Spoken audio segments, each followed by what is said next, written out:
Everybody, welcome to the 3+1 live cast. Welcome. How's it going? Tracey, how are you doing this week? I've been better, but I'm here. You are here. You look good as always. Thank you. You're looking good. And Brother Charles Johnson, how are you, my friend? Welcome back. I'm doing well, sir. It's a pleasure to be with you once again, Doc, and honor to be on the program. You know, it's some weeks that, we cannot have the week without you here. And this is one of those news weeks in America where we need your commentary, and our +1 community needs a balanced voice, because I know that I won't be able to give any balance in these issues with demon sperm, COVID-19 cases going out of control. I understand. And a president who is still telling people to take hydrochloroquine. I cannot contain myself this week.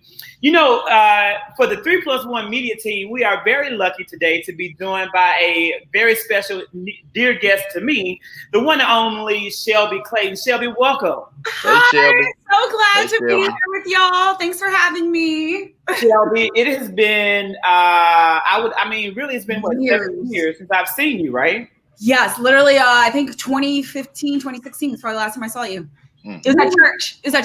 It was at church. You know what? I know you graduated in 2011, but I saw you at church. Yes. Shelby is was the last graduating class that was under my whole year tutelage and support.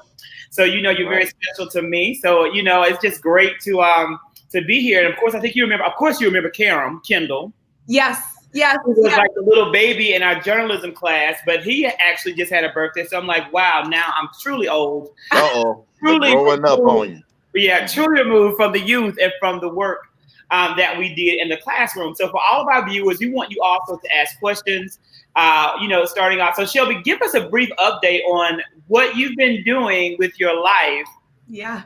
You graduated high school, yep. Top of your class president. You went to the University of Georgia. I did. And from there you went to New York City. So I took a risk on my career where, getting out of my comfort zone, wanting to potentially at that time stay in Atlanta, because that's where most of my friends were and family, and had an opportunity to go work at ESPN, worldwide leader, and work in their digital advertising department. So I worked there for a couple of years and fell in love with New York City, fell in love with what I was doing in sports in my career, and hence why I'm wearing this shirt, with sports very much making the biggest impact right now in all things social justice. And I stand with CAP. So I'm loving the work that I did with ESPN, and then moved on over to Twitter, which I'm sure lots of the conversations we're having tonight we'll hear from some tweets. We know there's a lot of conversation happening around these topics. So currently working in our sports partnerships group at Twitter. So doing some sports content, but just in a digital format. Excellent. That is amazing.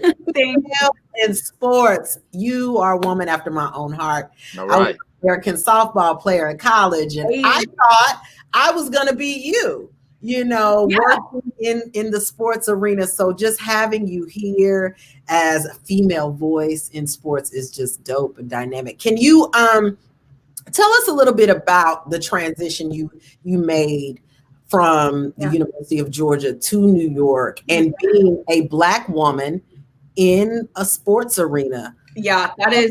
Tell us about that. It is. It's been quite the journey, and I feel like I grew up. Like I grew 10 years just from the experience I had from tackling the concrete jungle, from Little Athens, Georgia, and in the state of Georgia to New York City. And I mean, I was petrified. I had nowhere to start. First, where to live in New York, what neighborhoods I'm supposed to live in, and I had to navigate this really all by myself.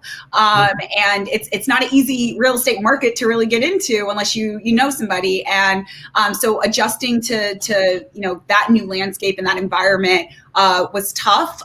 But just through some due diligence, some research, just trying to pick people's brains that have lived there. Luckily I did have one family member there who was also helpful during my transition.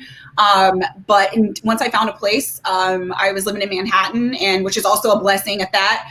Mm-hmm. I ain't cheap, but I learned I was able to, make sure I did all that I can to save and do what I could to pick a nice, safe area, knowing I was in this big city by myself. And working in sports as a Black female, I mean, I grew up with sports all my entire life, and I love the sport of football. And like I said, and the reason why, I'm wearing this shirt is really the impact that happens off the court and off the field. And knowing me as a Black woman and the challenges that I've faced, just in my own personal life, and how I can impact that change and make a more diverse and inclusive environment in the workspace. Because it's that's a man's world right there. Sports and covering all things male sports. From football to basketball to golf, for me, it was something that was important to have a voice at the room and feel confident enough. It took me a while to get there, but with the support of some mentors who looked like me and who navigated this industry, with their own challenges, it was something that for me personally, it was important that I also ensure that I'm giving back to the generation below me and people coming up, and I think now more than ever in the time that we're in, I'm just asking all the Black people to ask for everything. Ask for everything. Like, this is the time to, voice your concerns, voice your challenges that you're facing, because we're getting the ear of leadership now in all industries and capacities, and especially in sports that we're seeing. The NBA actually is currently live right now. The NBA is back, and seeing what they're doing on the court with the Black Lives Matter, the bus is wrapped in Black Lives Matter, and knowing that our voices are being heard in that sense, and working for a platform like Twitter that allows every voice to be heard in that stance. But on behind the scenes, me as a Black female working to see that change happen, it's super powerful, and it's just a personal passion of mine. So I've enjoyed every second of it. I've had my own challenges that I had worked through, but to learn from it and be in a space where it's now, I'm able to actually be taken seriously, to hear and not feel like I'm going to be, retaliation or anything that may, be like negative towards me in my career. Like, I'm just happy to be able to have that opportunity to speak up. So. Yeah, Shelby, I wanted to ask you, how have you been received as a Black woman in those circles where there are not very many Black females? How have you been received by peers, by sports teams, whatever have you? Yeah. And so it's interesting, I would say more of how I perceived myself was something I had to face first. And then, then understanding how, once I felt confident enough in my ability to come to the table and really provide value to my colleagues, to the work that I was doing, kind of everything else was background noise, because, it took that out of me, because I will say that, in the beginning, I wasn't always like that. I was very much, you hear the term imposter syndrome, and you hear the terms, code switching, and those things that when you come into those environments that, I've had to face and deal with and find myself in corporate America. It's already enough to find yourself in the world and who you are in this world and to others, but to find yourself in corporate America in a space where you're one of very, very few is just a whole different challenge in itself. So it took a couple of years to get there. I would say, luckily with some of the inclusive cultures that I've been able to experience, especially working at Twitter, has allowed me to, again, kind of hone into my own confidence as, working in space, that it almost like everything else to me, it doesn't even matter, because I know the value I bring to this team and to this organization. And it shows also in, the revenue streams that we're bringing in as well. So I find very solace in knowing that I do good work. And that proves out, even, and it's just a plus. I'm a Black woman doing it. Excellent. So we know you're doing big things, but there is a question that was posed, and I'm interested to hear, how were you received by, I don't want to say the good old boy network, but it's a boys club. So what were some of the challenges that you had to face? Yeah. To get the respect? I know you said it took a couple of years, but. Yeah, I would say,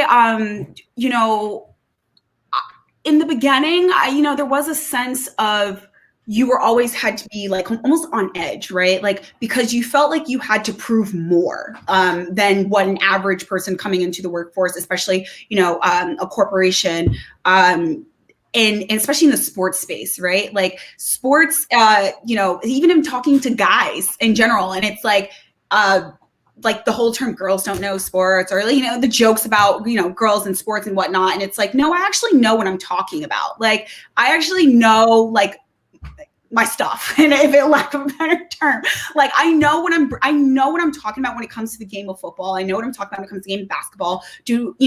Those things that you feel like you may get a little undermined in, and so that's kind of like a natural reaction, I would say. Me as a Black woman, I mean, trust me, I was the second, when I was at ESPN, I was the second Black female in the sales organization, and the first is now, who is my mentor, my dear mentor, and she's now vice president over there. And I remember, feeling like it was an opportunity for me to show that, like, that helps open the door for other people. Mm-hmm. So it was a sense of not pressure, because I always want to do great work and be on the top of my game. But I think it was super important to me to know that, like, they didn't mess up by choosing me. Like they're, you know what I'm saying? So like I had, because there was this notion, I'm not saying that people wanted me to fail by any means, but in terms of just, this is someone you're bringing to a brand new position, and with a great offer, like, it's like, Shelby, don't mess this up, because you'll mess it up for everyone, like everyone else that would come in after you for Black females, potentially.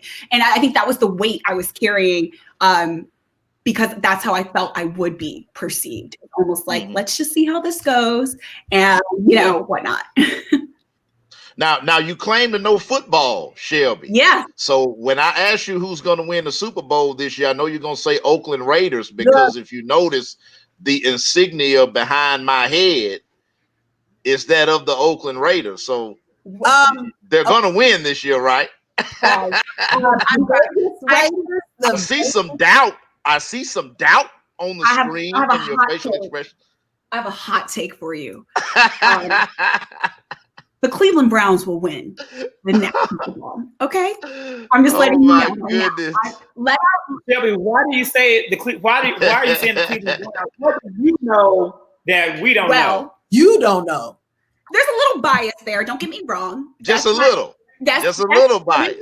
That's my squad. However, what I will say is that, Baker's kind of getting his reps in. He's been, not excelling at where he should be, but with our running back Nick Chubb, and if our receivers can do some magic this year, I believe we can do this. And I believe that, especially with this past draft and getting a tackle to, like, our offensive line, I just need, because your man was really having a hard time.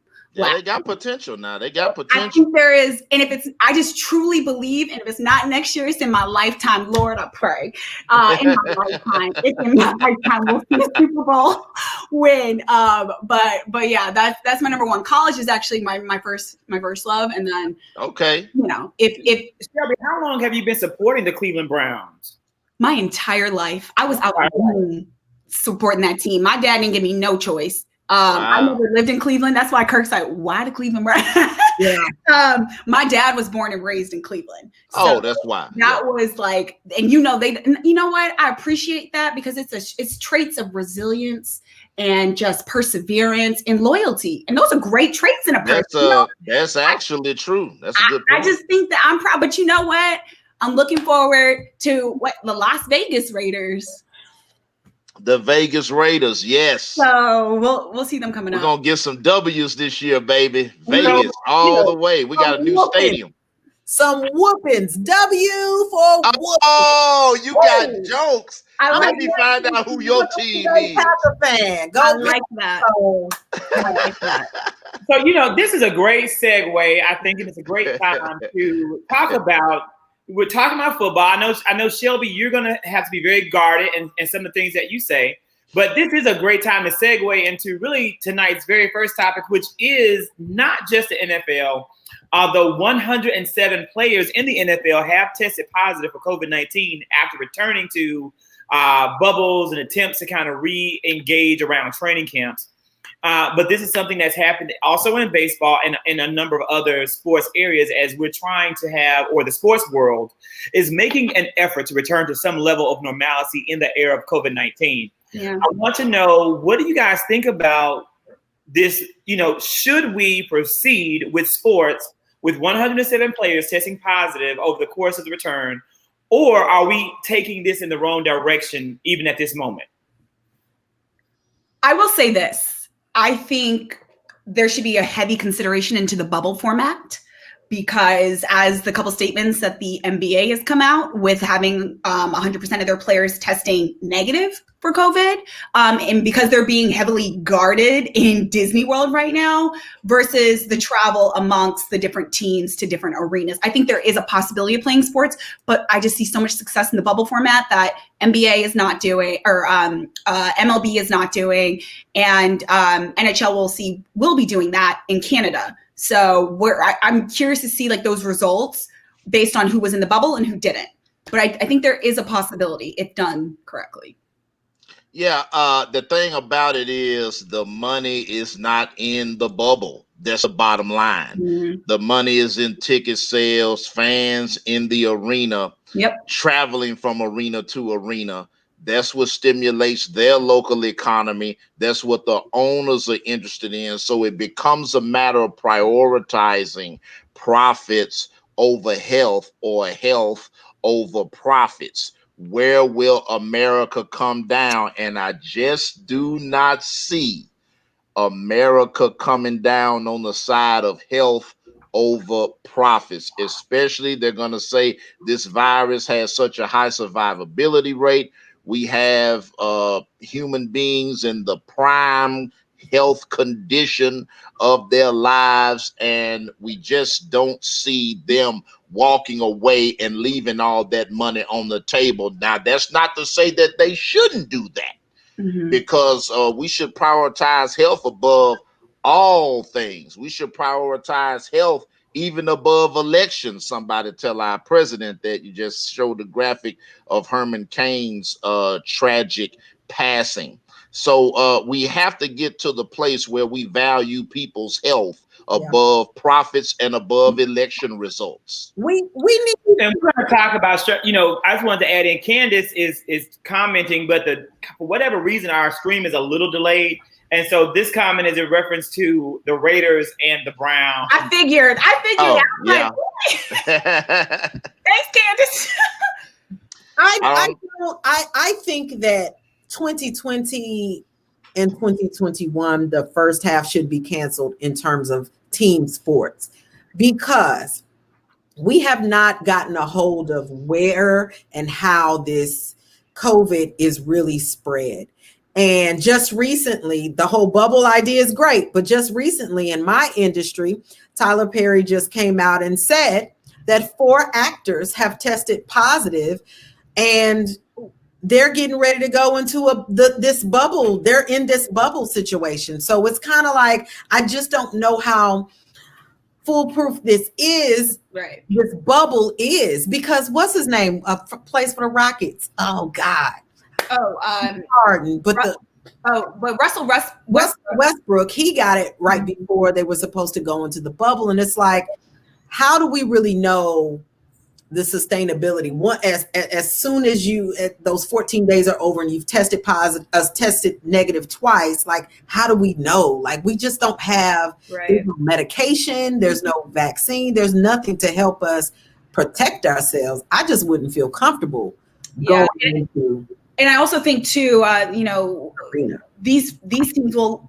NBA is a little shortened, but I would say if you think about the regular season for NFL, if they were to do that, you got to think about now the players and the coaches are being stripped away from their families for months on end, and that's where you're also seeing some pushback. So where is the line drawn of, to your point, like the health, the profits, the comfortability of the players and their families about this? So I'm curious. I mean, it's interesting too. The SEC, Georgia Bulldog right here, came out with, I think they're going to actually move forward with just doing conference games and instead of non-conference games. And I thought that was interesting, because I was just like, I just didn't understand where you're just cutting a few games, but they still have to travel. Yeah, but it's a money thing. It is. It's a money thing. It's too much money on the table. It's not only a money thing. It's not only about capitalism. It's also about just there are a lot of really great things about being an American. There are a lot of really great things about the American identity, about the American dream, about the fabric of our country and what makes us a special place. But there are also some darks, some negatives, some bad things. And the fact that what this crisis has done has really brought a lot of that negativity and bad things to the surface. The fact that the American economy values that almighty dollar over the American life, to me, speaks volumes about who we are as a nation, about what we need to really prioritize. I actually feel as though, the owners of these teams are going to make lots of money. You're going to pump money into the different communities, but do they really care about the players' lives who they're putting at risk? I didn't see it this way. I didn't think about sports in this way, but now it's really making me look at this through a very different lens as I really think deeply about racism and being an anti-racist and how we dismantle and deconstruct racist systems that exist and uphold our nation. And more, day by day, the more and more I'm concerned about how sports may also need to have a system of reconstruction as well. Everything that happened with Colin Kaepernick brought a lot of negativity to the light, but the fact that they're still pushing forward in a pandemic is very concerning. In addition to that, when you look all across this globe at nations who have rebounded, they're not talking about sports. They're not concerned about sports. They're not pushing to get back to sports. No, they shut everything down. That's the only reason Canada is even entertaining a bubble concept, is because they're so connected to the American market. Yeah. And they have so much American money invested in their sports programs. But you don't hear about this happening in any other nation.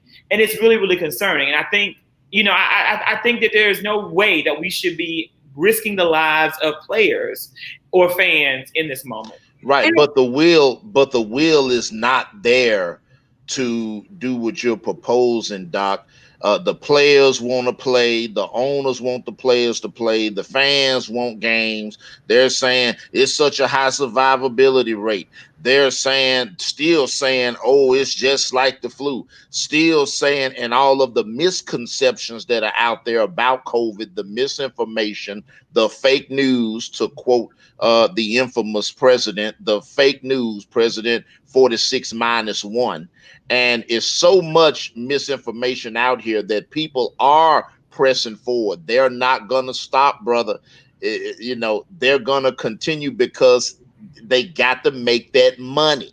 And money is greater than human life in America. It always has been. Look at how the country started. Look at how the country started with slavery. Economics drove it. Mississippi, one of the richest states in the Union during that time. Why? Because of King Cotton. Why? Because of free labor. It caused them to dehumanize Black people and to place them into perpetual generational servitude. That's in America's DNA. It's not going to change overnight. Wow. That was very You're right. And it's not going to change overnight, but it's possible that it can change in a couple of generations. And we have to be the elders that lead that charge so that the children of our children's children don't have to endure it. Tracey? I believe if the players would just not play, there's so much power in that, in my opinion. For 1 year. For 1 year. And opt out. They're not going to do it. But I feel bad for them because a lot of the players, especially those who are Black and came from urban areas, low income areas, they really do depend on the money. But I just wish we would stop being afraid to sacrifice for a little period of time. And you know what, Charles, I get it. The players want to play, and everybody wants their money. They're not going to do that. Teachers want to teach. educators in America. These teachers do not want to teach. They do. No, they don't. The educators. I don't know. I beg to differ on that. They want to teach virtual. I'll say that. The educators, most of the educators that I know want to teach. They want to teach their kids. They thrive off those interactions. I think about when I taught Shelby, and no matter what I was going through, going in that classroom and seeing their faces, having the laughs that we had, seeing them, we laughed a lot. Seeing them grow over the course of a year, listening to their issues, helping them solve their problems, helping them figure out what they're going to do with their life. Those things, they feed our souls just as much as we feed them. And teachers want to do that, but at the same time, they're having to choose and make life-altering choices because of their families. Many people have ill relatives at home. They have to worry about their own children. Right. All of those factors are impacting it. So across the country, if we would have in April sat down and locked up from April until July 10th, we would not be dealing with a coronavirus epidemic in this country. It wouldn't be here any longer. We would have been able to beat this virus, but we didn't do it. We did not have leadership at any level. Yeah, you don't have leadership to pull that off. To support it. And because they didn't support it, they not only did they not support it, but they downplayed it. They said it wasn't serious. They said it wasn't going to happen. And again, and they're still telling us and selling that message, saying kids won't get it. They're saying that young, healthy people won't die. But guess what? They're dying every single day.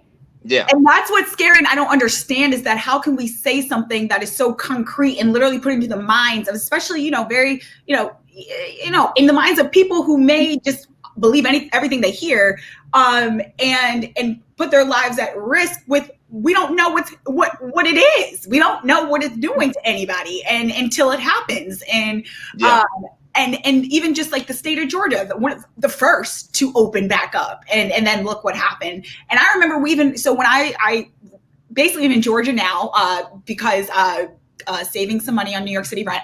Currently my lease was up, but when I was in New York, I remember it was like, oh no one wants to be touched by New York. Don't come here if you're from New York. But they were doing everything right and enforcing those rules. And I'm talking about, they have mass cops, like real mass cops. And even then they would be passing out masks to people who didn't have one. But then coming down to the state of Georgia and seeing how the tables turned and it was just a free for all, like people that were I'm still in New York just couldn't believe it and just thought like, and I'm like, and look at New York now and look at the Northeast. There's no sense of leadership. I love me some Andrew Cuomo. So I 2024. Hey, I'm with it. So I'm just going to say like, it is so unfortunate to your point earlier about the dollar being more than a human life and we have to get back to school and we have to get back to this. And it's like, but we don't even know what we're doing because no one's even listening to the experts. No one's listening to the experts. And I wanted to know that, and I want to know that Barron Trump is going virtual. So what he proposes for every other American is not true for Barron. So I did want to point that out. But to an earlier point, these players, part of their motivation, and once again, I saw, the sister has supporting the Colin Kaepernick. One of the reasons why the other players didn't en masse support Colin Kaepernick is because they didn't want to get in trouble with their job. Because when you have that kind of a salary, it's not just you and your family. Like I'm an educator. So my family, my immediate, meaning that my children and my wife, depending upon my income. But when you have a salary that large, it's me and you, your mama and your cousin too. It's the family. You're carrying a generation of your family on your back. And so that stress is unlike stress that everyday people experience. So I did want to make that point in the favor of the players and their perspective. But guess what? Dead players can't play. Dead players earn no income. Dead players can't support anybody's family. Everybody in that industry makes significantly more than the American teacher. Yeah. Even if you are a backup player, if you're a backup punter to the punter's backup, You make more than an American teacher. And let me tell you right now, I have friends in education, brother, who are saying, I'm not going to teach this year. I'm going to pull out and I'm going to stay at home and I'm just going to wait. I'm going to be unemployed until the epidemic is over, because I know that when I am ready to get back in the field, I'll get a job. But right now, it's more important for me to stay alive. It's more important for my family to stay alive. Now, I'm not going to risk my life, my spouse's life, or my children's life, or my parents' life in service to any industry or any career, because people don't want to see a different or better way. And to be honest with you, again, the same thing has to be seen by these players who are opting out. Again, if we don't even have protective equipment for nurses and doctors in the hospitals. So of course we don't have it for anybody else. And it's heartbreaking. We're not going to they got to make that money. We're not going to get this under control. And everybody can't afford to take a year off. But do they? Most and folks it's just, can't. that's the whole point. And I think to Dr. Kirk's point about the reconstruction of the systems that were put in place for us to even be here to begin with. And like when you have countries like New Zealand and others that are actually having games right now, in-person games, based on the systems and protocols they put in place to protect against this. And the concern for people's jobs and job security was not a factor. It was people's lives were the ones that was at the top of their mind in implementing these policies. So to me, and to your point about the player salaries, and it's like that goes a step further too, because LeBron James can take off a long time, many years as he won't, and be okay. And it's unfortunate that like now you have these players who feel like they have to feel like they have to risk their lives to provide for their family that don't make as much as LeBron and do depend on that money. Yeah. I think this goes back to where it's all systemic and it's but those countries have a different DNA than America has. And so they can't be expected to perform the same way. Like, for example, in America, we have federalism.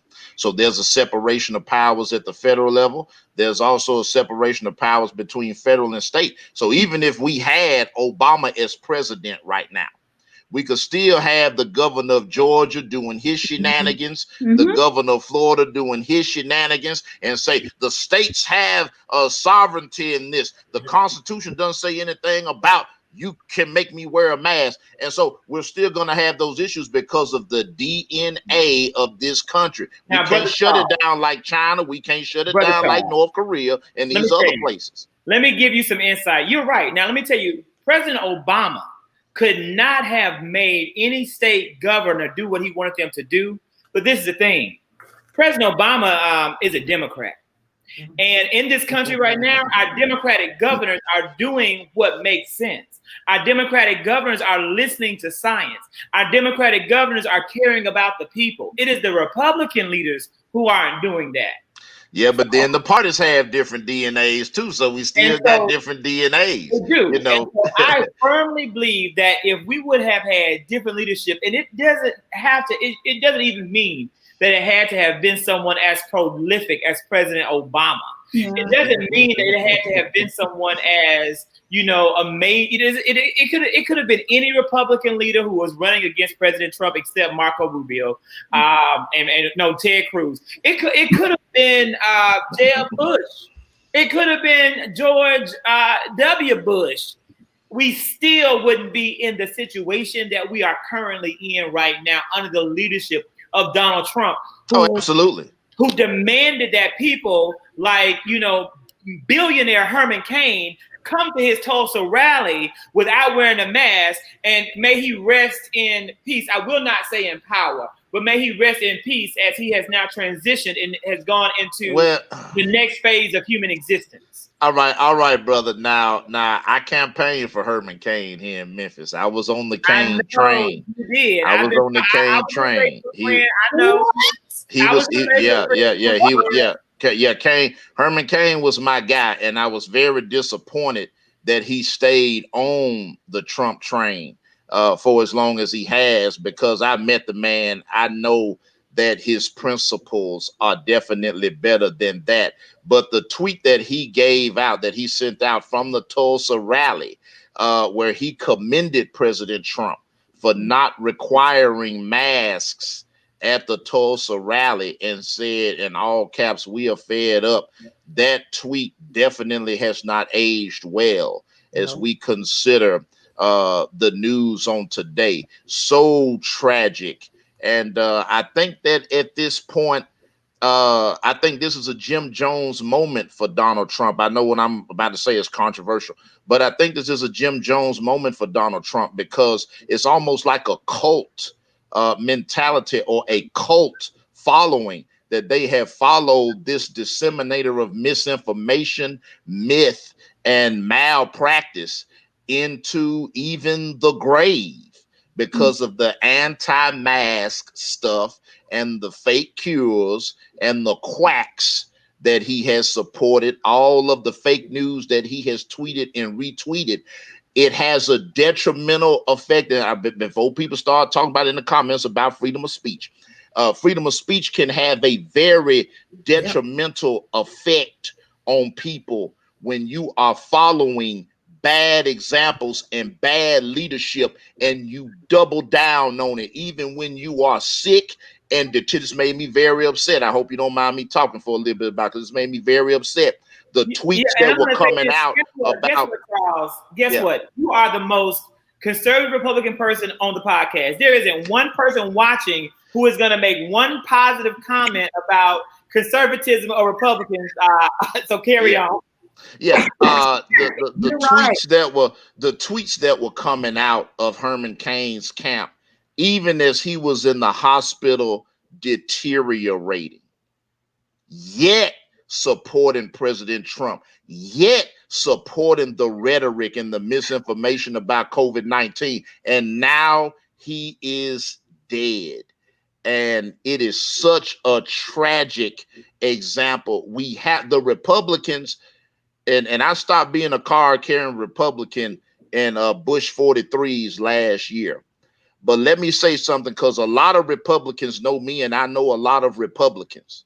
You have to rescue the party from this narcissistic megalomaniac with a cult following that has contributed directly to the death of this great American named Herman Cain. I'm very upset about it. Sorry for your loss, man. You know, like, I know you wanted to ask him why did he support Cain in the first place, right? I saw it on your page. At this point, I would love to know too. +1. At this point, I don't think it's even relevant, because I think, you know, it was a friend of his. You know what I'm saying? Like, you support, you know, and I can put all my feelings aside that I feel about the man and his politics, and understand that, you know, you all have lost somebody that you care about. So yeah, I mean, look, I thought he had a great plan. He wasn't too moralistic on the social conservative stuff, which is very helpful in the general election. And he had a decent plan for businesses, the 999 plan, moving us into more of a flat tax rate. Y'all might not agree with a flat tax, but I'm just probably not. But I'm just making the point that I thought he had some good plans to stimulate the economy. You know, it was unfortunate when he became the front runner, then all the stuff about the women came out, and of course then his candidacy was knocked off the map. So that was always waiting in the wings. But Cain laid the foundation for Donald Trump. Donald Trump ran the exact same campaign in many ways that Herman Cain ran in the beginning. No, because you can't say that, Doc, because Trump was throwing the racism out there. So Herman Cain throwing racism out there. But I'm saying in terms of using a no-holds-barred, conversational, unscripted approach to debates, that's exactly what Herman Cain did. In 2012, that helped catapult him to being a temporary front runner. And Trump saw that, and he used that same approach. It was smart politics. But added the racism. And Cain also was a continuous advisor to Trump throughout the whole process. And again, Candy, I agree. He is deceased, and may he rest. But I reserve power for those who I feel I reserve that term for power, and it's just different. So interesting to me. I mean, you know, being, I guess, a millennial in this space, and like how I was so used to understanding politics and having very respectful, like, different point of views, to this very radical, like, just extreme polarizing and almost honestly, Trump is off the spectrum for me. He's just off the spectrum. I don't know what you call it. He's off all spectrums. Right. And it's just, but to me, it showed, honestly, like it scared me because it says, wow, to your point, the cult following, people love this man and love this man. And I'm like, yeah, it's a cult. So maybe America isn't the America I thought. I knew where we had very, we could come together on little things. Maybe you have your other views on certain things, but like, it's just hard. It's just hard. It's just like hard to respect that sense of policy and politics in a party like that, because I don't consider it Republican. I don't know what to call it, but it's amazing to me. Just your family is relatively conservative. You grew up with a relatively conservative Black family. Yeah. No, when you say conservative, I don't necessarily politics. I'm saying they're church going. Yeah, Christian values. Church, absolutely on the religious front. Church going, yes, and Christian values. Yeah, in that sense, absolutely, yes. But so did I. I think we all grew up in. Right. I feel like we grew up in that kind of environment, but we still don't dance with the devil. You know what I'm saying? Yeah. I don't agree with the way this country. I'm with you. I woke up one day and was like, "What have we become?" Like, all of my life has been a lie. Right. Like we have taken some strides, knowing that there has been, systemic racism. I know that is a thing, but it wasn't until 2015 that I really was like, oh shit, these, certain people really don't mess with us. It's clear now. Yeah, but they've been there the whole time. Right. They've been there the whole time. What I'm saying is it's overt and they feel emboldened and they know that there's that's because there are guys in the White House. You would have saw the same thing if George Wallace would have won the White House. I mean, so that element has always been around. It went from the Democratic Party, then after the civil rights legislation, and then Lee Atwater and Richard Nixon Southern Strategy, and then they became who I call the Confederate vote or the Dixie vote. They've always been lurking. They went from the Democratic Party to the Republican Party, and they are there. But that is not America. That's not who we are. President Obama got elected president twice, despite the presence of those folks. They were not as overt, but they were there the whole time waiting. And he won the popular vote and the Electoral College. And I want to just say, add this brief point in to our listeners. I love what you said. I'm loving Connie. Thank you, Connie. Keep the good comments coming, Candy. Keep the good comments coming as well. But what you said was these Dixiecrats, these racists, these white supremacists who are out there were the Democratic Party. They went over to the Republican Party. But guess what they didn't do? They didn't form their own party. They didn't talk about we're going to make our own party. Because they tried to. But they knew they failed. They knew that they didn't have the power in the vote to do that, so they took over another party. So to me, that's a very good telltale lesson to all of the people who are trying to attack the Democratic Party and trying to divide the Black vote and trying to make Black people feel ashamed for being Democrats. It's interesting, and again, when I say, because I've only been in a couple of voting cycles for president, and so I would say hearing my friends and other just peers my age that talk about, like, most of them were just like, I didn't vote, and I think that mentality, because I didn't like either one of them, didn't vote, gave the opportunity for these overt people and race to your point, take over, because it was just like they came in numbers and in support of overt racist. You can call racist or racist, and we have to give a voice to what they are. You can say the word racist. Yeah, no, absolutely, and they are racist. And I'm like, and I know absolutely, and I just say that it's so crazy to me that, like, to your point, the takeover of one party for this man who believes in their ideals, that is incredible. I mean, that is so dangerous at the same time, but dang.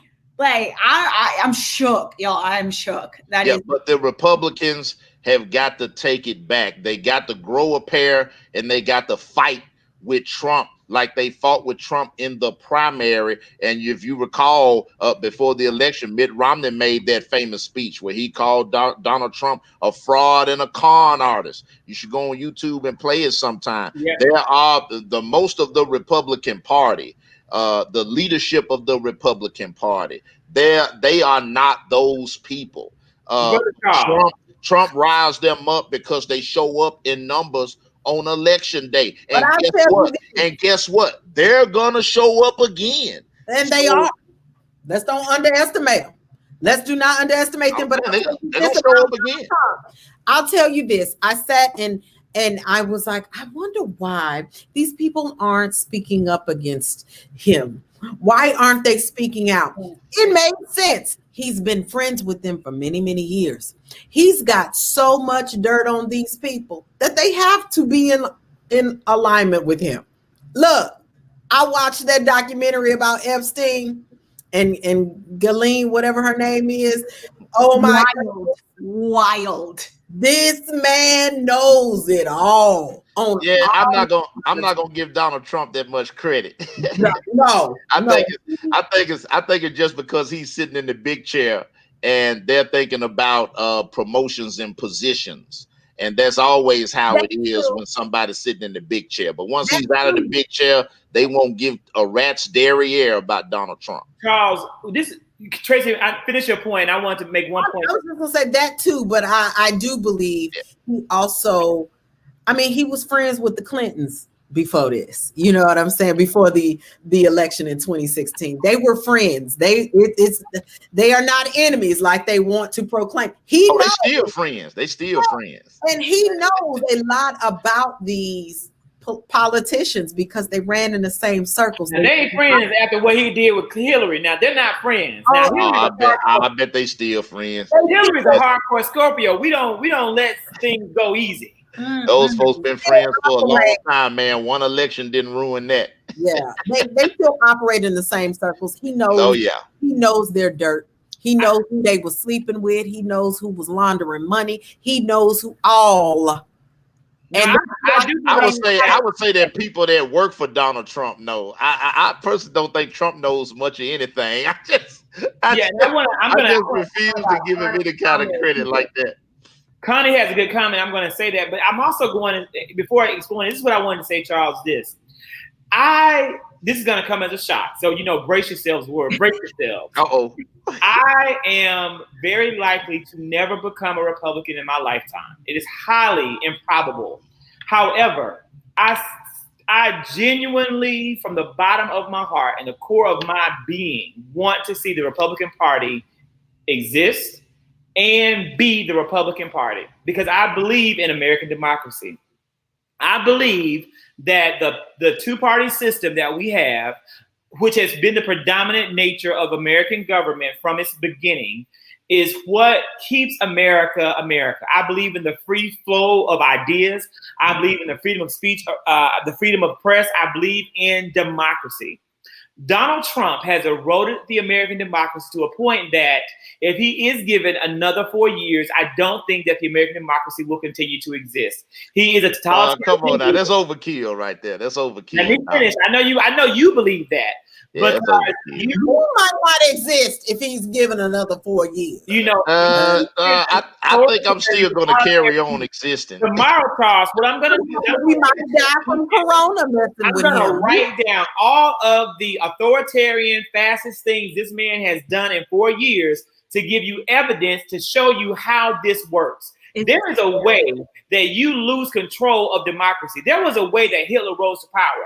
There was a way that Mussolini took over. Different DNA, country with a different DNA. Not a different DNA, because this is the thing. It's a different DNA. You would argue with me that the Republican Party has a different DNA than what they have shown us. Because in the beginning, they were not supporting Donald Trump. They were standing up to him, and they were doing the right thing for their party and for their interests. That's the key of it. But these people like Senator Lindsey Graham and Senator Mitch McConnell, they have sold out their belief systems for whatever it is that Trump is doing to them. They have sold out. That's true. Whether it's money, whether it's blackmail, whatever the case may be, they have sold out their constituents. So much so that this man, people like this man right here, who is also now a COVID carrier, Representative Gomer. Yeah. These people, he is sitting here now infected with COVID-19, talking about maybe I got it from wearing a mask. I heard that. These are college educated men and women. They are not, these people have educations. They know better, but they're misleading their followers and they're misleading the American people. It's a mass genocide of poor, minority, and dumb people in America. Yeah, but look, this is not the Weimar Republic. This is not the Bolshevik Revolution. This is not fascist Italy. We're not ripe for takeover by Mussolini. Look, we're ripe for takeover by Donald Trump. No. Trump can't take anything over. He's only got a 2-term limit. There's separation of powers. There are buffers in place. You've seen the Supreme Court rebuke Donald Trump, smack him down, cause angry tweets to come forth. My brother, the system is doing what it was supposed to do, what it was created to do. Trump's not going to be the end of American democracy. He only has 2 terms. It only takes 2 terms. Look at President Putin of Russia, who is now going to be leader up until 2035. That's Russia, brother. That's Russia. That's the old Soviet Union. Different DNA. But look what they were able to do to the very platform that we're live streaming on. Like, I just feel as though there's so much danger in the fact that what the Russians were able to do on Facebook and other platforms and infiltrate them to manipulate people's minds into voting. Like, I think there is a way, because we are now in a digital era and we are in an era where Facebook, one of the most powerful platforms, for a whole government body to infiltrate a platform and to convince people into. I do agree that there is danger. Risk. There's definitely danger. There's definitely risk. I think there's saying that the American democracy is no longer going to exist. Saying I'm not going to exist. That's overkill. That's fear mongering. It's not that crucial. It's not that crucial. Do you watch TV? Do you watch TV, Charles? I mean, did you watch the Supreme Court decisions a couple weeks ago? They knocked Trump down like 3 times on 3 separate decisions. Trump's own appointments voted against his agenda. They voted against It's working, man. Whereas Thomas voted for every single thing the man put through hook, line, and sinker. Look, so when you talk about fear mongering, I turn on my television every day and I'm watching MSNBC.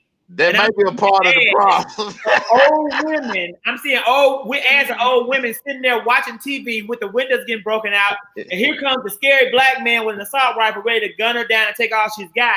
Then she calls 911. It's like 5 minutes till someone can pick up the call. We will return your call in 5 days. That's fear mongering. A healthy concern about American democracy is not fear-mongering when there that was not a healthy concern, what you just said. This country found. You said if Trump gets reelected, that's going to be the end of American democracy.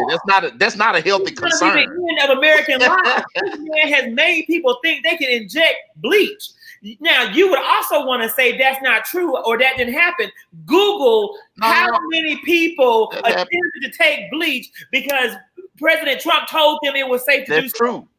What you're saying there is true, but that's people being stupid. Drink cleaning chemicals. Yeah. Because the president tells them to do so. Yeah, but tell me they're not stupid enough to undermine and devalue American democracy because they're so sold on the Ruth Bader Ginsburg is not going to drink bleach. Elena Kagan's not going to drink bleach. Sonia Sotomayor is not going to drink bleach.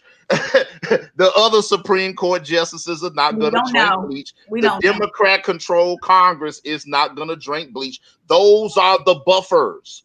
Those are the buffers that will protect the country from the worst inclinations of this narcissistic megalomaniac that we now have in the White House. The Republic was constructed precisely to deal with presidents exactly like him. You can go read the Federalist Papers. Go read John Quincy Adams in the Federalist. Go read Alexander Hamilton in the Federalist. They had Donald Trump in mind when they constructed the thing. So we have an almost 3 centuries worth of that form of government did not exist in Russia, did not exist in Germany, did not exist in Italy, did not exist where any fascism anywhere in the world has existed. Different DNA. Trump is a danger. Trump is going to do some bad things. Trump's not going to destroy American democracy. Charles, you cited some beautiful American source documents, primary source documents. I love it. I appreciate them. I, of course, have read those documents, have studied those documents. I taught those documents to Shelby Clayton. We deconstructed papers on it. Okay, well, there you go. Because when Shelby was in my advanced placement English language course, we dissected every major American speech and did great work. So I understand that. But you have to also look at the propaganda and rhetoric and historical trends that happen in fascist countries and in other countries where dictators took rule and power. You can believe take it here, brother. Charles, there were men who were wearing glasses, who looked just like us when Pol Pot took over in 1975. And he rounded up every man who wore glasses and had them killed because he was afraid that but we don't have the Khmer Rouge over here, my brother. Different DNA. Different DNA. Of Donald J. Trump. But when you do that, you are opening the door, I'm afraid, for the end of democracy. You tear down democracy by attacking the things that make America America, like the free press, like free speech, like freedom of religion. And that's what he is doing. He is doing a full-out assault on the American Bill of Rights. I'm not disagreeing that Donald Trump is being a fascist. He is being a fascist. I'm not disagreeing with that. What I'm disagreeing with is that he will end American democracy. It's not true because the checks and balances are working. The checks and balances are working. The Supreme Court is checking him. The Democrats in Congress are checking him, holding up his agenda, preventing him. This is what they're there for. The buffers are in place. You can't compare this to Pol Pot and the Khmer Rouge. They didn't have those buffers in place. The Weimar Republic didn't have these buffers in place to prevent the rise of a Hitler. So this is not that. So let's not get so carried away with overreacting to Trump's fascism that we end up turning off independent voters that could come our way. But when we start making doomsday prophecies, that's going to turn some sensible people off. They're going to be like, okay, no, it's not going to be the end of the American Republic. No, we don't want to even bring that up to folks. Kennedy has brought up the best point in the. I'm sitting here thinking to myself, you, Charles. This is the power of Zach and Charles on the debate. Is that we're both going to make some good points in this, and you actually had me almost right there. I was about to say it's time to go into another discussion because you had me, Charles. This man had me ready to say, okay, it's not that serious. These checks and balances led to an impeachment process where this man clearly was involved in Russian interference in the American election, the most sacred thing in our democracy. This man was a part of it. He knew about it. He interfered. And guess what? He was impeached. Not only was he impeached, but the American people gave him a blank check saying it's no big deal because you're Republican and we only care about being in power. That is what leads to the overthrow of democracy. Well, but impeachment is not a legal procedure, my brother. Impeachment is a political procedure. And it's I recall a Democratic president. I recall a Democratic president that got impeached in the House not that long ago, and a Democratic Senate let him off the hook. And he did witness tamper. He did commit perjury. So look, impeachment is a political procedure. So therefore, it's going to be subject to political influence. The party, the only reason why Nixon resigned because Nixon wasn't going to resign. Really compared to the president is not equivalent to what Donald Trump was doing in terms of talking to other countries and I'm not drawing an equivalence. Other countries. I'm not drawing an equivalence in what they are alleged to have done. That's not what I'm doing. I'm not drawing an equivalence. I'm drawing an equivalence in the impeachment process. It was highly influenced by politics, because it's no coincidence that in both impeachments, it's no coincidence that the party that controlled the Senate in both impeachments were the same party as the impeached president. Charles, that's not a coincidence. The system is doing. So the system is doing what it was built upon, and so I think you got me, Brother Charles. No, thank you, Sister Shelby. Right on. Took you down the wrong road. Even bringing up Bill Clinton's impeachment is it's a red herring. It has nothing to do with the argument. No, it's not a red herring, because it's an impeachment and an acquittal on impeachment. And since we've only had a couple of them, it's not a red herring. It's 100% relevant. Honey wants to know your thoughts on Barr and how he lied to the American people, and how he's going to be going to jail in a couple of years once President Biden takes office. Yeah, look. Okay. First of all, Barr is, of course, operating the Justice Department like an arm of the Trump administration. That's not supposed to be what the Justice Department is. The Justice Department is supposed to be apolitical. It's not supposed to be used to get the president's friends off the hook. So, look, I clearly disagree with everything that William Barr is doing. He's not going to jail, though.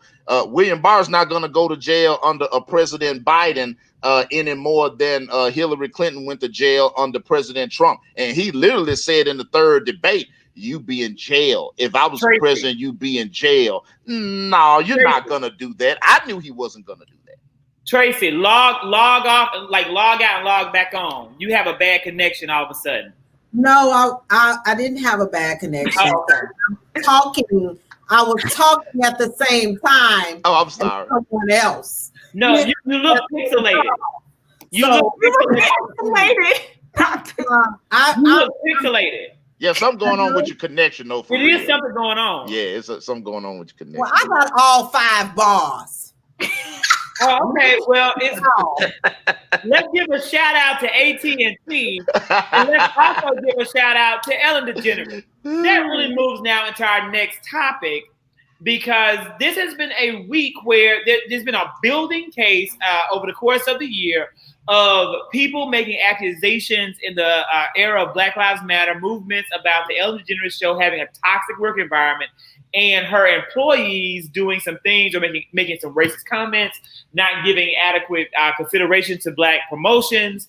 And this is, to me, I think could be a really bad blow to the Ellen DeGeneres brand. I want to know what you guys think about Ellen and what you think about these accusations. Ellen has been a champion of LBGT rights, equal rights as it pertains to the institution of marriage and homosexual Americans being allowed to participate in that. She has been at the forefront of discussions about race. She's even had some discussions about police brutality on there. So her public image has been one of positivity as it pertains to diversity, which is, it actually floored me to actually read this stuff because I didn't know about it. But it Candy said she been new. Candy said I've been new. And that may be true. I didn't know. I mean, I thought she was a champion for equal rights. So it caught me off guard when I read it. But if this is true, her public brand is going to be very much so damaged. Yeah, it's so sad too, because everyone loves Ellen. Ellen's the queen of surprises. She's out, like, she's the feel good moment of daytime television. So right. I think to that point, like, it's just unfortunate this is coming out, but it goes to show that no one's really safe in this world. Yeah. And this is really becoming, a norm. This goes back to when Me Too was a thing, and what happened to what's the NBC Today show? Matt Lauer. Matt Lauer. Yeah. So it's one of those things that these were the beloved people you see on TV every day. But it's coming out to these accusations that we'll find out what happens after this. But it's just so unfortunate. I wanted Ellen to, hey, Ellen, you're out there. You can definitely look at 3+1 live cast and put us on Ellen Tube. We'll take a very low salary. We don't need much. But if you don't do that, Candy say you're nasty. My entire issue is you've got to treat people right. Even when you are in positions of power, it is up to us to set the tone. And I have heard throughout the industry that she and some other talk show hosts are just mean to people. They're not very respectful. And we have got to get back to being respectful to one another, having some sense of decorum. And when you get drunk with power, this is what happens. And it's unfortunate, but there's a consequence to it. So if she is being mean or disrespectful to staff and guests, nasty. She doesn't deserve to be in that position anymore. I don't think. It's just one. Dancing. Connie says she doesn't like her dancing. Her dancing. Well, yeah. I like her DJ. Who is the DJ? You want a secret? Let me give you guys a secret. Guess who's never watched Guess who's never watched one episode of the Ellen Show? You better not say you. I've never watched one episode in my life. You gotta be kidding me. No, I've watched Ellen, and you haven't. I've never watched Ellen. I have seen clips. That is genuinely the clip. I have seen clips of Ellen, but I've never sat down and watched an hour in real time. Yeah. The show came on in the afternoon, so I never lived. As a teacher, I was always there. Shelby into what, like a lot late with kids. Yeah, with us, dealing with us. Dances and stuff that they homecoming do in high school. And then after high school, I was so immersed in getting work done because I like to get as much as I can get done at work done. I never could get home before 6 p.m. Eastern time on a good day. So I never watched the show real time. And I'm probably never going to watch the show because when I see the clips, I have to agree with Connie. I don't really like her dancing either. I know she's really has good clips, but her, Ellen's brand of humor it's not my style. Okay, that's fair. I thought I kind of liked her style. Yeah, I did like it. I mean, I used to love the little old lady that she used to call and she'd make comments about different things that was real funny. She would be so direct and straightforward. I think her name was Miss Gladys. I used to love that segment. Yeah, and DJ Quit. Some of those on Quit. I like her. I did like her show. I will say this. There have been celebrities that I've been on sets with, and they won't even allow us to look at them. Is that real? Is that real? That is a real thing. And it's like, what? Yeah. You are a human being. That's crazy right there. But I mean, that's not surprising. Your whole existence. And on top of that, even though I'm a guest star or a co-star on your show, I grew up watching you. I am a peer of yours. I'm a fan of yours. You're a fan. I'm not up here trying to, oh my God. I'm not fanning out, but I am at least a peer of yours, and I can't look at you, my nigga. Like, it's like, come on, dog. Like, that to me, and it has driven, and I've always been on sets where I will say, God, please do not let me treat other people the way that they are treating me. I want to value every individual on this set. Right. As a human, the least I can do is speak to you. It's somebody that won't even do that. So we gotta fix it. So Andy said, call him out. Don't do name that. Name him. Candace wants you to name names. Don't do that because you give us the tea. What's the tea, Tracy? Call me, girl. I gotta keep my job. We'll have the 3+1 meetup with all the alumni and all our show guests like Candy will come together and we'll talk about it then. We talk about nasty. Talk about, Candy called Ellen nasty. Ooh. You want to know what I think is nasty? I think this right here was real nasty. Alien sperm.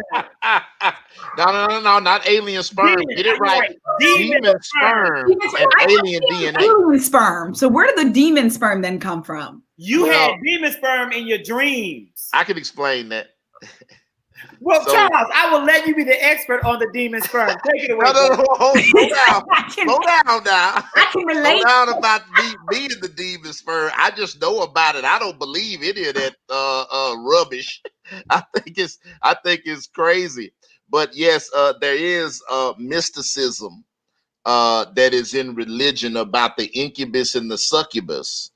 And they would have old traditions. They didn't call them wet dreams, but we call them wet dreams. I think the professional term is nocturnal emissions. And when nocturnal emissions took place, the ancients would think that you had an encounter and had relations with the succubus or an incubus. And so that's where that comes from. As far as the demon sperm, they believe that people would have a sexual interaction with spirit creatures. Of course, that's hocus pocus, hokey, wonky, ridiculous, absolutely asinine that anybody actually believes that literally. But there are people that do believe in that. And even some Christian ministries, and I think that the lady doctor is supposed to be some kind of preacher or something. But she preaches on this. She preaches on this soul ties and demonic sperm and angels, fallen angels trying to have relations with you and all this old stuff. So it makes that's not really that problematic for me, because I don't know what these different doctors believe. But the part about the alien DNA is problematic because you're a medical professional.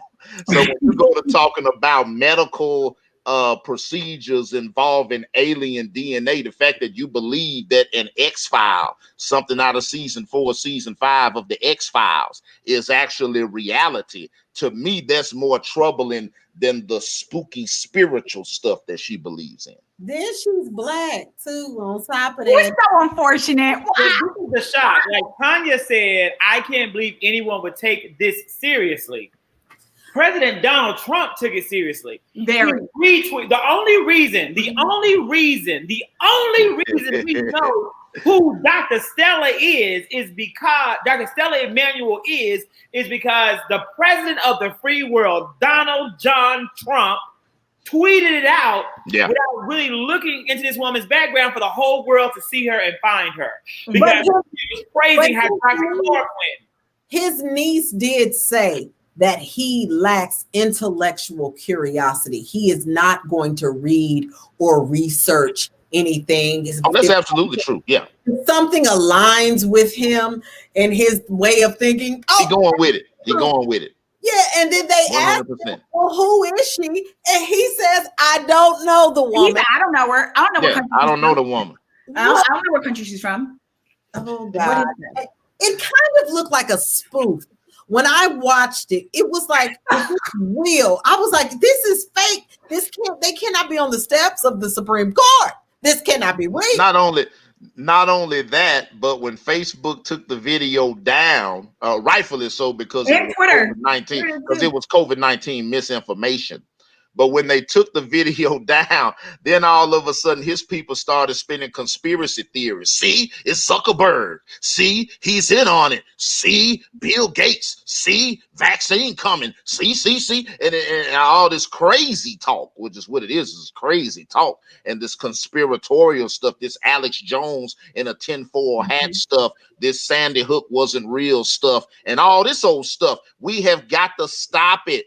We've got to stop it with the misinformation about COVID-19 and just trying to pass that around. It's not a great conspiracy. It's not an attack on freedom of speech. People are seeing that, and stupid people buy into this stupid stuff, and then they can end up sick in the hospital or in the grave. That's the danger of it. And when you talk about a lack of creativity, it seems as though a number of Republican senators are using their creative powers to misalign their oppositions. An example is somewhat seen in this ad from Lindsey Graham attacking, Harrison is a man's name, I think last name is Harrison, in South Carolina, where they created a much darker skin complexion for him to contrast with maybe the innocence of Kathy Lee Griffin. I don't know what they're trying to portray or what kind of racial trope they're trying to draw from. But this was an ad released by Lindsey Graham, who is leading in that race, according to polls, but not by the margin many people would have expected him to lead, probably a large part due to the revelation of his ladybugs. In addition to that, we have the Senator Perdue here in Georgia releasing ads that showed his opposition, John Ossoff, where they altered the man's nose to make him look like he had a longer nose, which is a very old anti-Semitic slur or attack, wanting people make him look more Jewish. Know that he's Jewish. Yeah. And, I just want to know also kind of what you guys think about, this misalignment from the Republican senators. It's the Trump effect on our politics. It's the Trump effect. There's a reason why they're using these racist tropes. It's because the racial divider in chief has made this acceptable. And so you you got political operatives and people that work in politics. They get paid an awful lot of money to catch stuff like this. Even if they put that image together innocently, somebody will sit up and say, no, that can't go out. That can't hit air. That can't hit air like that. So the mere fact that they're actually doing this, it's the Trump effect on our politics, in my opinion. Exactly. Anything to make others look bad or seem like their politics are bad. Anything to paint a negative picture of the other person.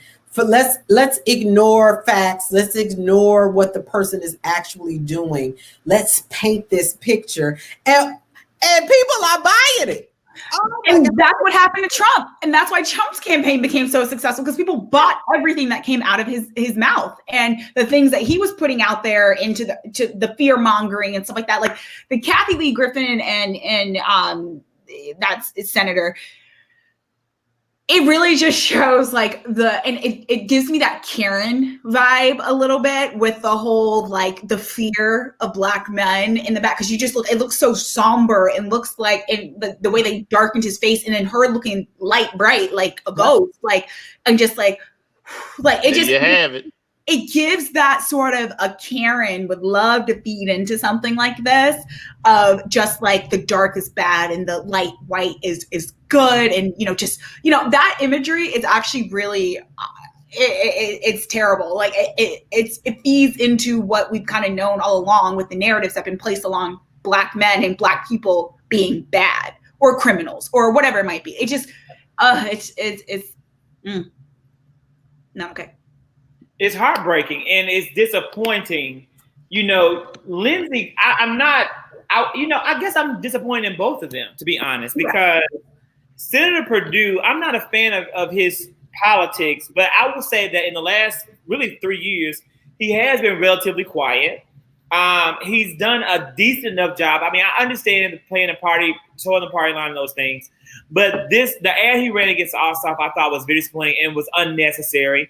And I definitely feel as though Lindsey Graham, that was also unnecessary. I mean, in South Carolina, I felt very different. I was very disappointed. I was also just going to say for the Charles before I tell you what else I'm disappointed in, because I got another tonight. What were you going to say?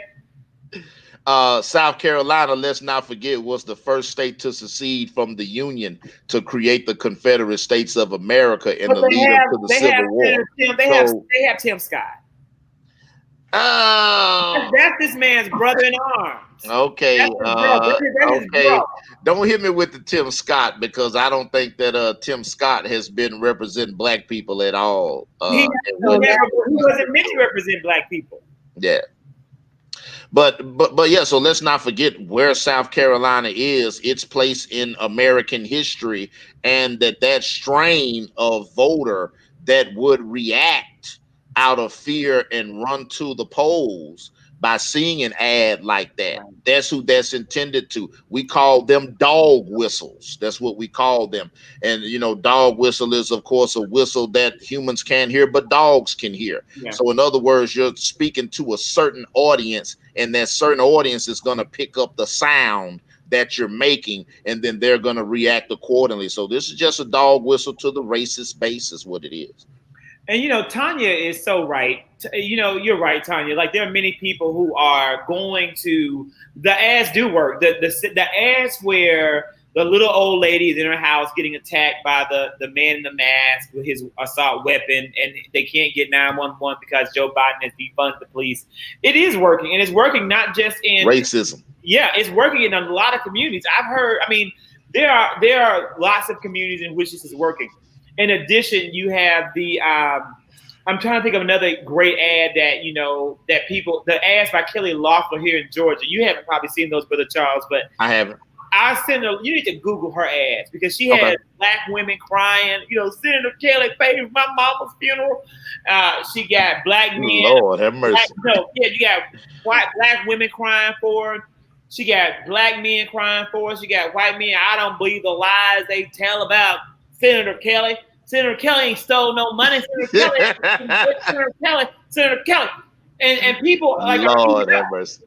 Even though she swears that Black Lives Matter is a terrorist organization. She just tweeted that yesterday. Yeah. She refuses to back away from the WNBA, although she is an embarrassment to them. But people are buying into those poll numbers. I also want to shock people and say this. I would rather see Doug Collins win that seat than Kelly Loeffler. Wow. Now, I'm going to vote for Raphael Warnock. I'm going to think about that. But if I had to choose between Loeffler and Collins, I would choose Collins because at least Collins has never lied to me about who he is. That man has been himself a racist Trump supporter from day one. He did not pretend to care about black people like Kelly did when she was running the WNBA dream. He didn't pretend to care about inner city kids the way Kelly did when she gave computers to the children in Atlanta public schools post COVID-19. And if the Kelly that she's portraying herself to be on Twitter isn't who she really is, that makes it even worse. Because this is the time when black people in America need allies.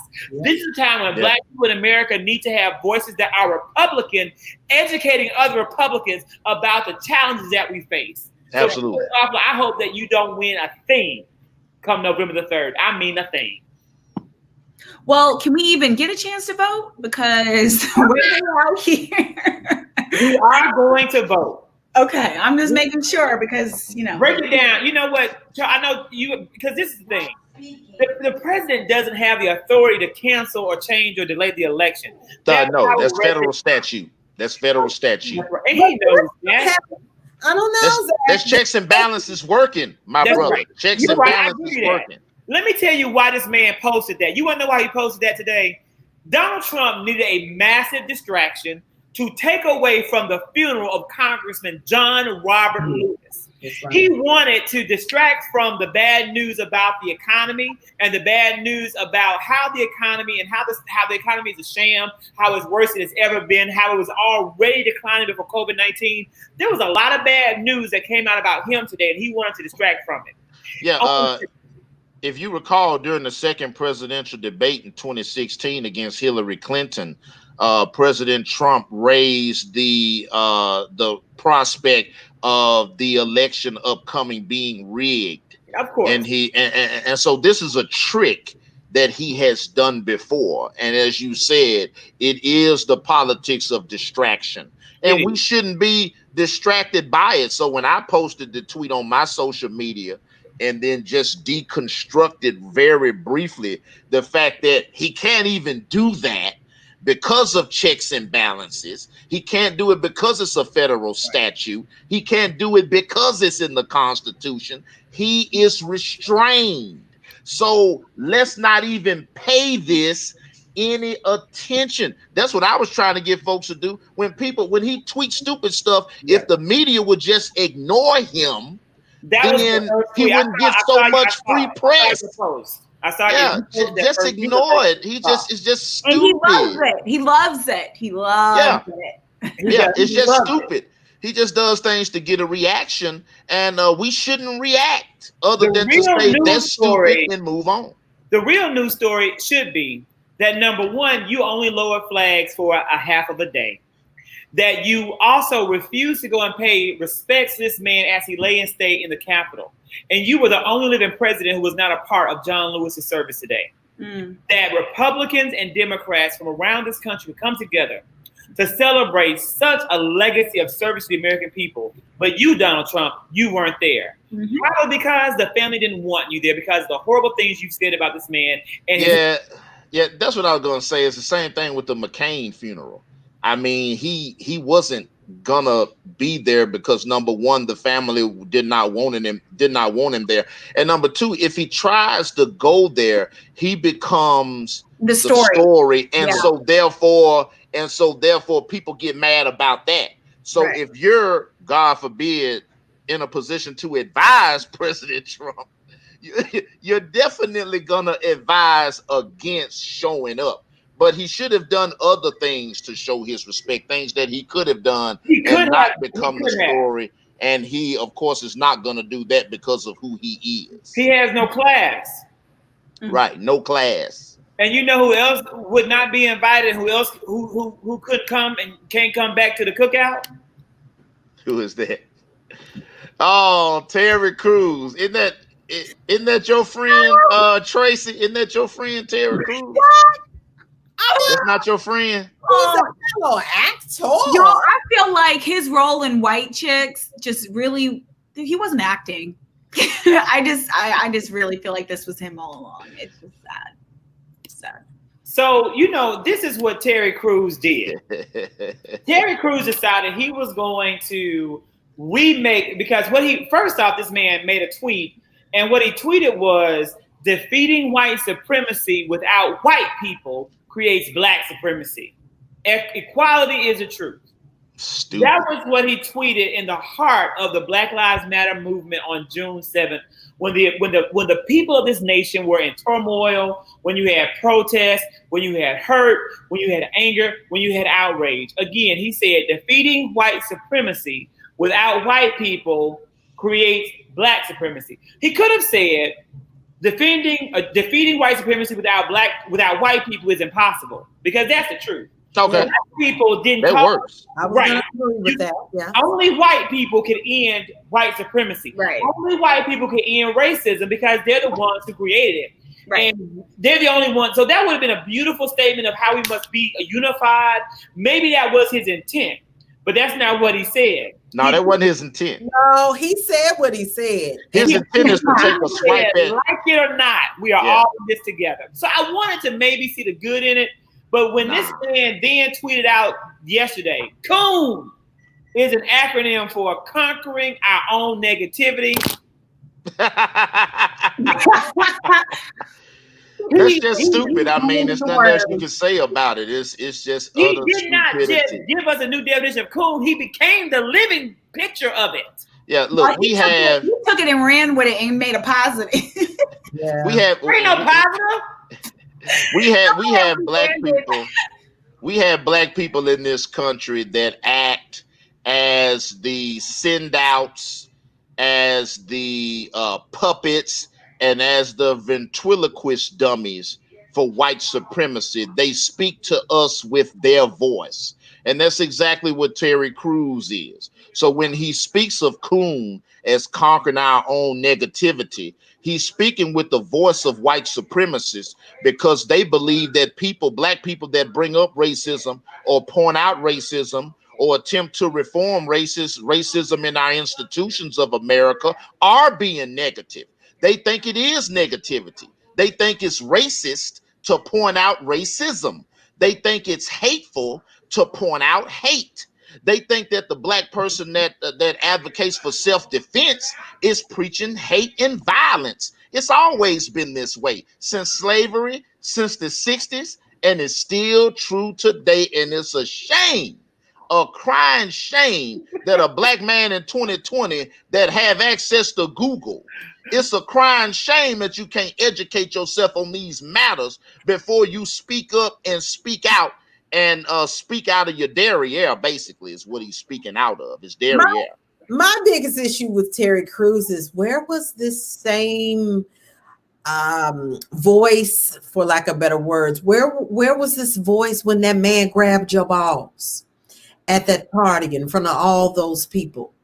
You know, I just don't understand. Why is it now that you choose to have a voice about something, and as prominent as your face is in the industry now, what makes you think that what you're saying is making things better? Yeah. You are not improving the situation. You're really creating more division. And so it's like, shut the fuck up and act or host. That's it. That's it. I'm sorry. Is this that's it? So is your mama watching today? I'm sorry. Is this a family show? My mother is watching, but it's fine, Tracey. You know, sorry, I'm just saying. You know, I cuss, and I don't get it just on my own. You know, we're a cussing family. It's fine. But I'm just saying, like, you're not making sense. You're not making the situation better. You're not opening up room for us to have further conversation. You're really creating a division where we don't want to continue talking. Do you believe that Terry Crews, guys, really believes this, or do you believe that he is basically paid and he's just trying to take care of himself and his family? I believe he believes this. I think that Terry Crews actually believes this because he's not getting a check to do it. I look at that difference. I look at that difference when we look at a grifter like a Candace Owens, for example. She's doing it for the check. She's a grifter. She's a con artist.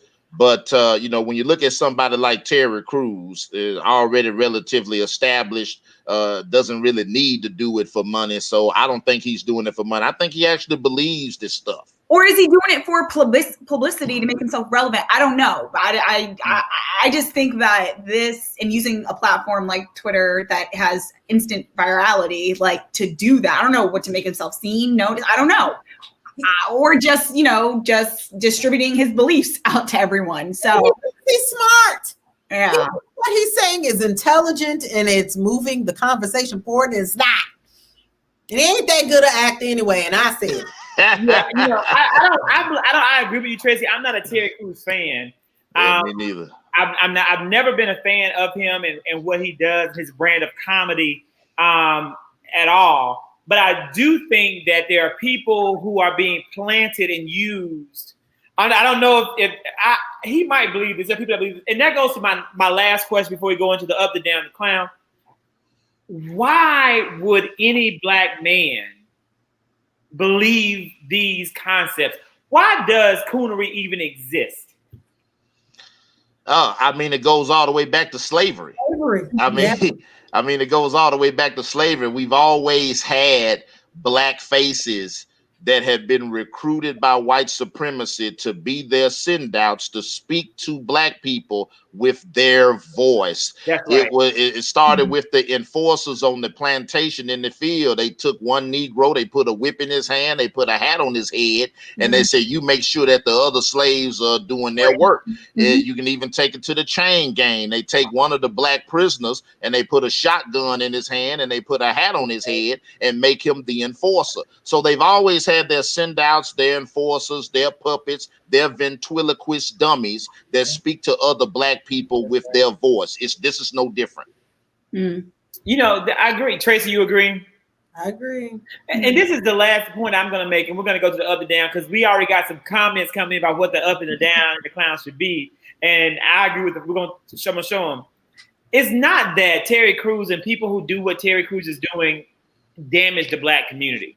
It's okay for Terry Crews to say that because the majority of black people, I would dare say 97% of us could care less about what he posts, tweets, and says. Yeah, right. You know, black people do not care about Candace Owens. The majority of black people do not care about Diamond and Silk. They are not listening to that. And you know what? Donald Trump knows it. Republicans know it. Diamond and Silk, they're not for us. They're not trying to recruit us. They're not trying to get us. Terry Crews is trying to recruit us, trying to get us.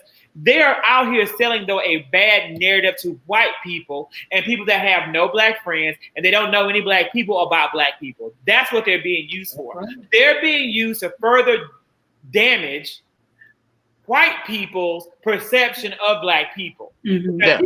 Here's a black man saying this about black people, so it's got to be true. Cruz.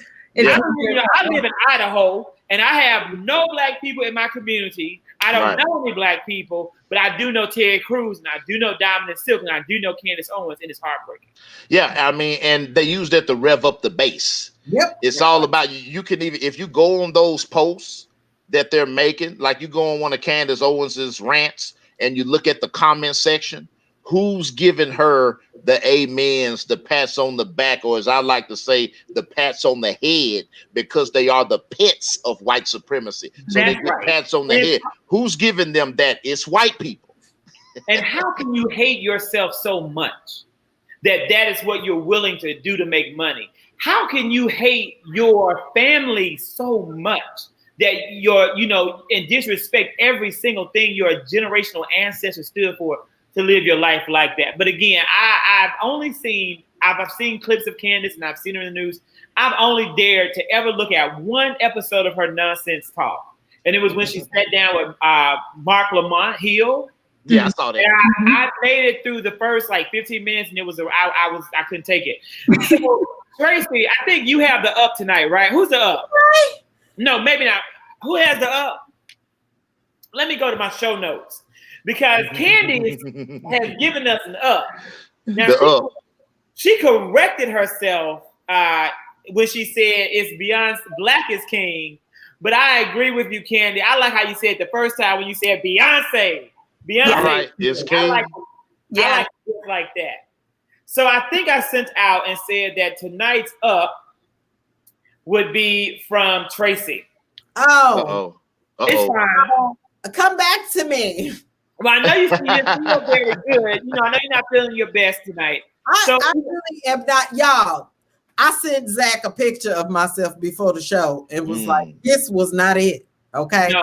I had to throw some makeup on. But when you're in the industry, you know how to make it look good. I was bad. So you could think of an up. Anybody else on the line have some up there? I do believe that Beyonce's film coming out is an up in the time when you don't have a lot of content that's out there. There's not a lot of creativity. I'll tell you an up. I got an up. I'm sorry. Y'all, I don't watch TV. Zach knows I don't. But P-Valley by Katori Hall on Stars is giving me so much life. What does the P stand for? Really? P-Valley. Is that a family show? No, okay. I don't have a Stars subscription. I gotta ask my dad. It is. I didn't use his account. Good, y'all. I cannot keep my eyes off it, and I'm glad it's not where I can binge it. It makes me have to come every week and watch the show. But Katori Hall is just a very dynamic playwright. So she started off in the theater, and so What did she write, Tracey? The Mountaintops. Yeah, that's right. That's right. I knew it. Night and Sunday Morning, Pussy Valley for Broadway. She's got a lot. That's what the P stands for, people. If you didn't know it. So just like the P and OPP. It's the same P. Yeah, it's the same P. It's said in Mississippi. Yeah, I've heard about it, but I haven't. I got my Stars subscription a while back for Power because I enjoy Power. Well, you need to watch. People have told me to check out P-Valley. I plan on checking it out. I'm binging The Chi, so I'm trying to finish The Chi, and then I'm gonna start P-Valley. Now I only saw the first season of The Chi. How is the rest of it? It was, I actually told people who were like, you got to watch The Chi, and I was like, I finished the first season. It was extremely choppy. Yeah, the first season didn't really get me hooked. But my best friend plays Tracey on the show. I gotta. Oh, really? Okay. But Charles, it comes together. So I need to go pick The Chi back up. Yeah, season 2 starts to improve, and the quality of the narrative starts to connect. Gotcha. It's still not one of. It's still I could make. We're gonna actually. We're actually gonna have we do an annual 3+1 awards. They're called the Plussies. And it's about a Plussie 2. And so we're gonna have the Plussies the week after Labor Day. Right before the Emmys, we're going to recognize the best television and all the best that we saw throughout the year. Ooh, I have a good making my list. What are you going to say, Shelby? I have a good up. Netflix acquiring, I think, 7 sitcoms. That was gonna be my up. Yeah. And Moesha is coming out. That we grew up with. Sister. Girlfriend. Yeah, Moesha, sister. Love it. Yes. All of our black sitcoms that we grew up with coming to Netflix. Yes. Full orders. So Charles, you have the down. Charles, what is the down of the week? Oh man, the down is that crazy president 46-1. That's the down. Crazy president, crazy tweets, COVID-19 misinformation, and just downright disrespectful. And so, look, Twitter has taken some action about him. They have blocked some of his misinformation. They haven't suspended his account yet, but they did suspend. So I guess this is kind of a up, but Twitter did suspend the account of Don Jr. So that was a positive development. So it's time for social media. They have to fight back. They're supposed to be left-leaning in their leadership, the social media giants. I'm just saying supposedly. It makes no sense to me why they would not take action. Active action, not passive aggressive action, but active action against President 46-1. Mark Zuckerberg is a part of the problem. Mark Zuckerberg is extremely problematic in a lot of different ways, but the CEO of Twitter is Jack, right, Shelby? Jack Dorsey. Jack is a Scorpio like me, so you know what I'm saying? We don't play those games, so we come down with the hardcore. So, I'm a Twitter, I'm a Jack fan, period. So that is an up here, down. So we have the up, we have the down. It's time for the clown of the week. This week's clown of the week goes to Attorney General Barr. When I watched his testimony on Congress, I have to be honest and I will give credit where credit is due. The man did a phenomenal job legally. He knows what he's doing. He was wasting people's time. He was trying to stall. It was all for show. It was absolute political theater at its best. However, you sir, lie under oath. You, sir, committed perjury multiple times. You, sir, will be going to jail when Vice President Biden assumes the presidency, and you will get your just due. Shame on you for doing what not even Jeff Sessions of Alabama was. Jeff Sessions of Alabama. Not the ears. Jeff Sessions was a more stand-up man than what you are, Attorney General Barr. Shame on you, William Barr. Shame on you. You are the clown of the week, and you end the whole freaking month. It's my clown of the month. But he's not going to jail, brother. They're not going to do it. We're going to get him. Nah, you're not going to get him. That's not politics. Politics is politics regardless of party. That's why Trump didn't do anything to Hillary, even though he said he was going to lock her up. Hillary did nothing wrong. Pizzagate was a lie. Well, he said he was going to lock him up. He didn't lock nobody up because that's what that's politics. Politics is politics. Pizzagate was a lie. Epstein's Island was a truth. With that being said, we have also concluding with the products we love. Anyone with a product this week that you really love and you want to shout out, or a restaurant, or anything that you want to share. Shelby, you are ready. Tell us, boo. What you got? I'm ready. So these edges have been really snatched from me due to Tracey Ellis Ross, her new hairline pattern that is available at Ulta. I fell in love with it. I'm using her edge control right now, and I'm going to use her other products because, I think she knows exactly what us curly hair girls and natural hair girls need. So I'm going to test it out. So far, her line is doing wonders. Now, Shelby, let me be honest. Okay, so you're saying this. So her hair care brand, what's the name of it? Pattern. But isn't that really probably for, like, Shelby, I know your hair grade, okay? I know your hair. Your hair and Dr. Kirk's hair, very different. Uh-oh. So, my hair, so is it a product that probably only works for people like Tracey Ellis Ross and hairstyles and hair patterns like Tracey Ellis Ross? So my cousin, who has a very different grade, I think it's a 4B, 4C, 4A. She tried. I represent 4Z. Okay. I represent 00. Her hair is cut. It's thick there. So she tried it herself and said, okay, because she'll tell me if it's not good and if it's just fluff. But she tried and said, "Oh no, it's a stronghold." So that's her words. I would say, if someone else tried it with a 4Z, I would love them to let me know. I still have some available that I can do a test try on. So I can get them for your dreads. Okay. I will let you try them on the new dreads. I will. Okay. Charles, products or places that you love that you want to shout out? Yeah, well, hey, a restaurant locally here in Memphis, Black-owned, Chef Tam's Underground Cafe. You just go down there and see her. She's got the New Orleans cuisine, got some of the best burgers in Memphis. Great menu, great place, great food. Black-owned, Chef Tam's Underground Cafe, right down off Union. You'll love it.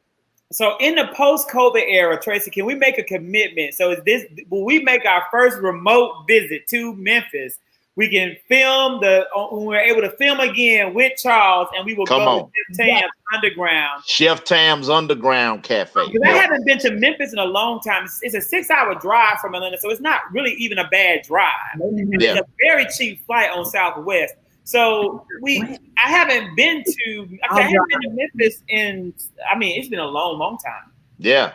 Make the trip. I'm ready for you. I love, this is the Chef Tam's Underground Cafe. Tracey, what you got?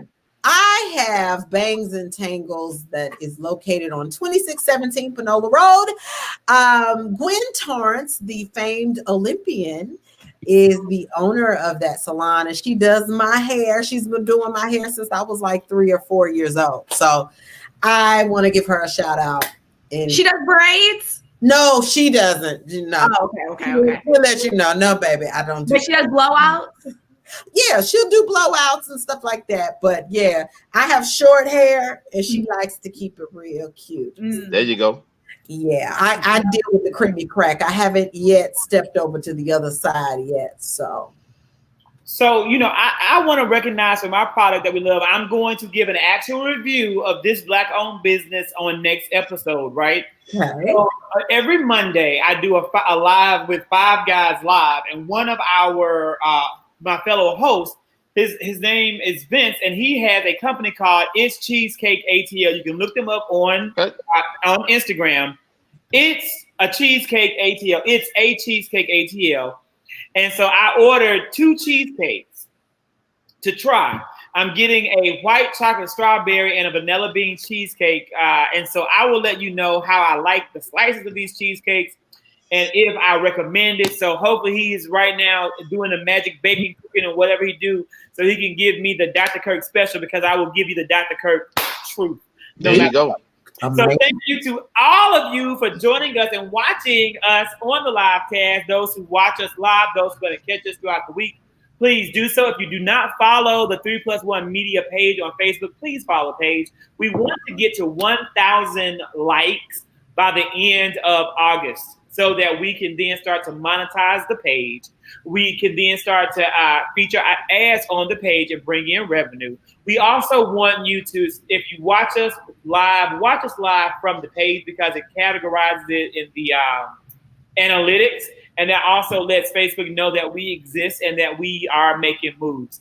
So Tracey, I hope that you feel better, my love. You look great. Hopefully you're going to feel great tomorrow on the inside.